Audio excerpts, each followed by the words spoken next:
Continuamos com um livro que te levará a um novo patamar de fé. Com a palavra, o narrador Mário Celso. Escrito por Cleiton Bernard Cunha, Reflexões de um Peregrino Aprendiz. Capítulo 6. Posso estar certo, mas também posso estar errado. A referência encontra-se no livro de Romanos, no capítulo 14, nos versículos 5 e 6. Reflexão. O entendimento das coisas em que cremos deve ter equilíbrio e ser praticada com respeito, pois há momento que você pode estar certo e o outro não. Há também momento que o outro pode estar certo e você não. Também pode acontecer de ambos estarem certos e, por fim, todos, por algum momento, também podem estar errados.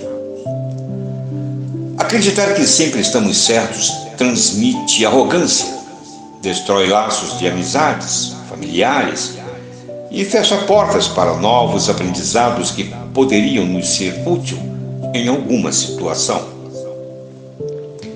Muitas vezes são criados pensamentos padronizados pela sociedade, grupos, religiões, autoridades e, caso alguém pense um pouco diferente do que é o padrão, passa a ser criticado, julgado, difamado ou até mesmo perseguido.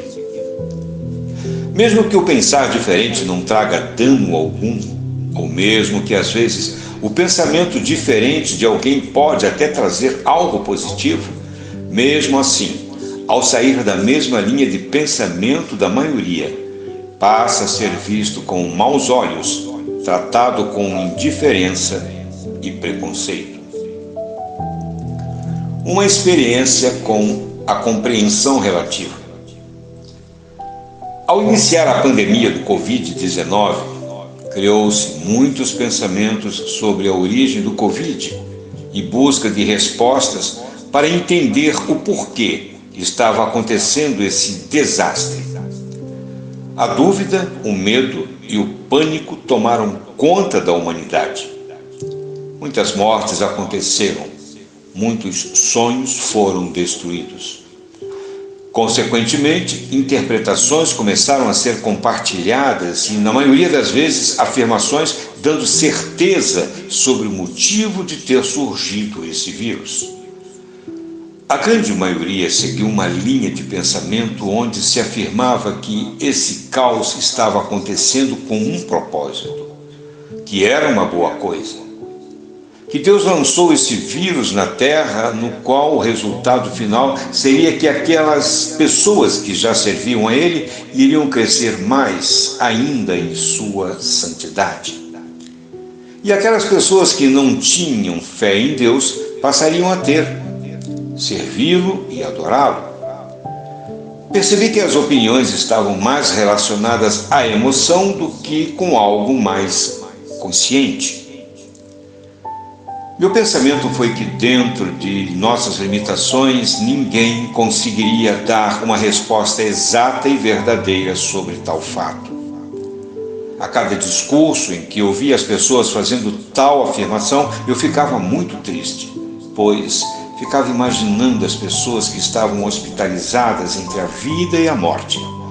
As pessoas que perderam seus entes queridos, pais e mães sendo separados pela pandemia. Ficava pensando nas pessoas que perderam o emprego, que chegaram a passar fome. Pensava nos empresários que abriram falência, pessoas partindo sem conhecer Jesus. Via as pessoas brigando em supermercados com corações egoístas, cada um pensando somente em si, querendo levar tudo para casa sem se preocupar com a situação do próximo. Então, eu não conseguia digerir essa linha de pensamento positivo sobre a pandemia, pois mesmo com todo esse caos acontecendo e sabendo de como nós, seres humanos, somos, eu não acreditei que no final resultaria em algo bom. O real motivo não estava ao nosso alcance de discernir. Todas as informações que foram ditas eram para serem simplesmente como sugestões, opiniões e não afirmações da verdade. Os discursos não expressavam sensibilidade, não edificavam e mostravam que em uma situação mais complexa, nossos pensamentos, nossas palavras e nossos achismos de conhecimento podem ferir e levar mais dor do que levar alívio para o próximo. O tempo passou e agora, quase 10 meses depois de ter surgido o Covid-19, conseguimos fazer um balanço sobre o comportamento da humanidade sobre a pandemia. Farei um questionamento considerando um resultado em sua maioria. Óbvio que pode ter alguns casos específicos que saem dessa estatística. Pessoas que já serviam a Deus cresceram espiritualmente e elevaram sua santidade? A resposta que eu vejo é não. Na verdade, ocorreu o oposto. Muitos se esfriaram, deixaram de estar na presença de Deus e até mesmo negaram o pedido de socorro daqueles que estavam necessitando da palavra do Senhor. O medo, a falta de fé e a individualidade dominaram sobre o coração dos santos. Pessoas que viviam fora da presença de Deus passaram a adorá-lo? Passaram a exaltá-lo? A resposta que vejo também é não. O resultado foi o oposto. A sede de praticar as mesmas coisas de antes só aumentaram. Além de espaços que já existiam, dezenas de novos espaços estão sendo inaugurados para a curtição. Acredito que nunca houve tanta euforia para festejar. Por motivos assim que creio que nossa compreensão é relativa e nosso entendimento pode ser alterado conforme as experiências vão surgindo. As mesmas pessoas que estavam fazendo discursos positivos sobre o Covid-19 há meses, agora não tem como seguir a mesma linha de pensamento, se quando as afirmações que eram feitas eram declaradas como verdade, então, o que de fato é a verdade? Então deixo meus pensamentos para refletirem sobre verdade absoluta e compreensão relativa. Lembrando que eu também faço parte da compreensão relativa, pois posso estar certo ou não. Uma coisa que eu sempre peço para Deus é para nunca permitir que eu seja arrogante naquilo que penso.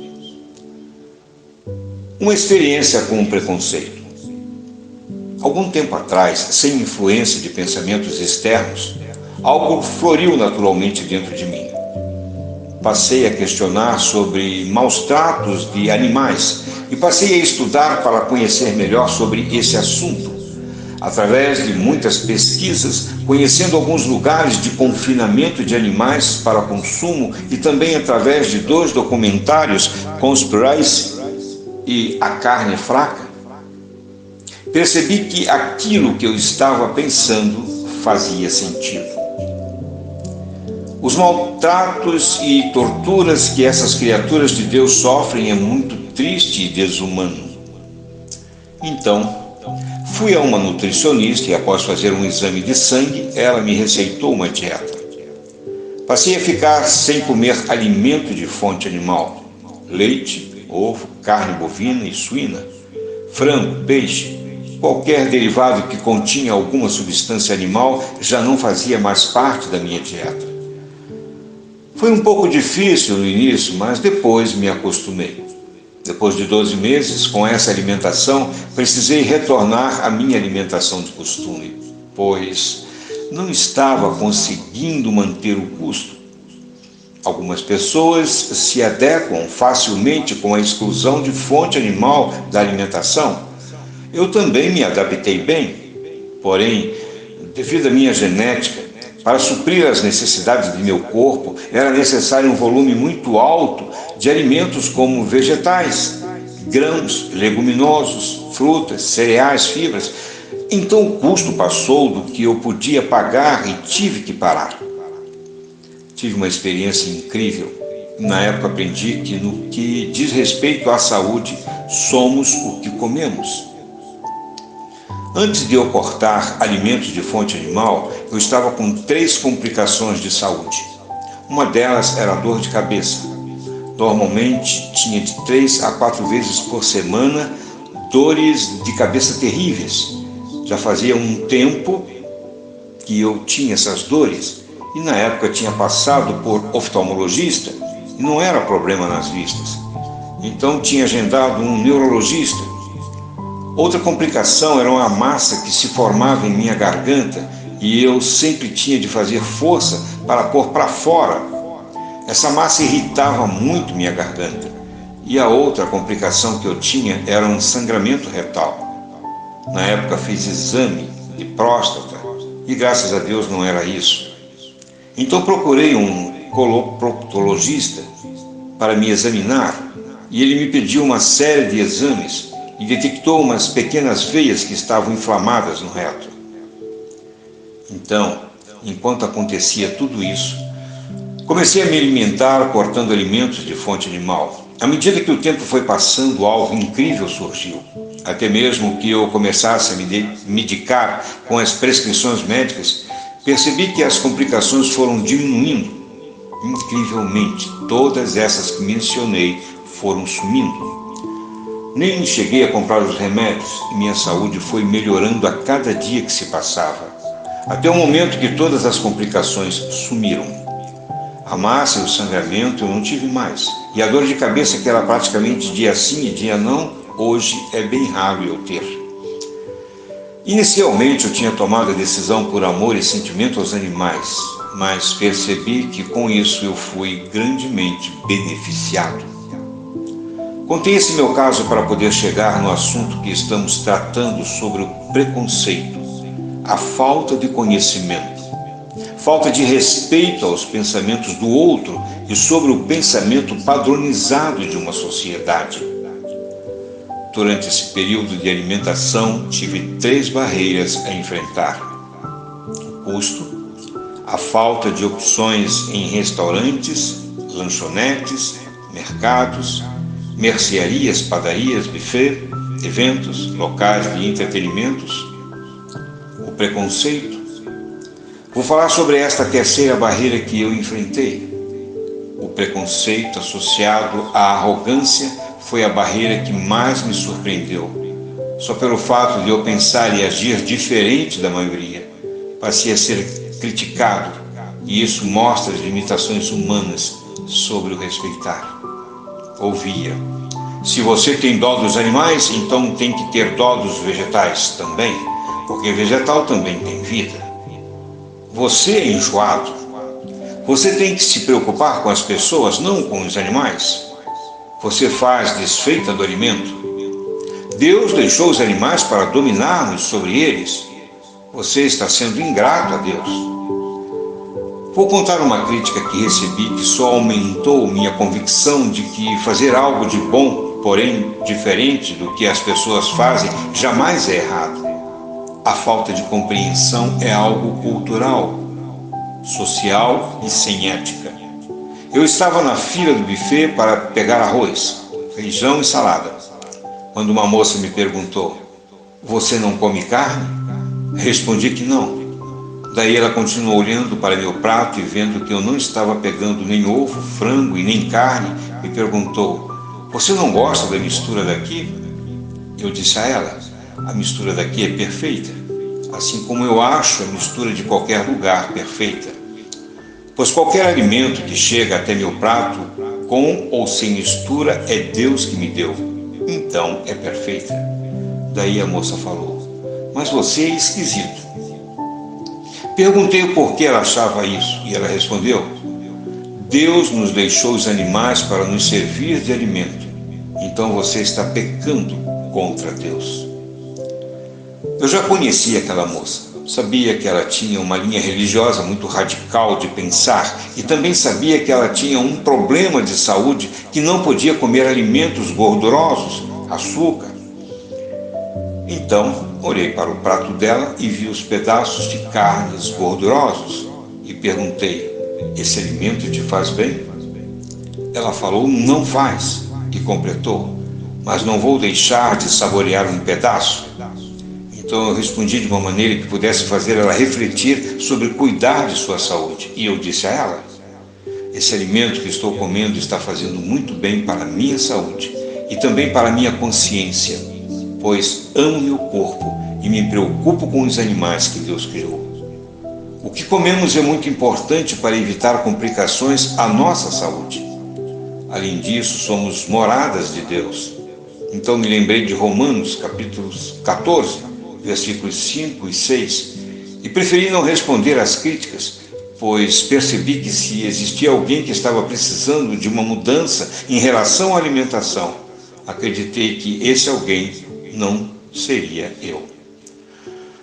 O que é certo ou o que é errado não está relacionado ao que a maioria pensa e nem ao que a minoria pensa.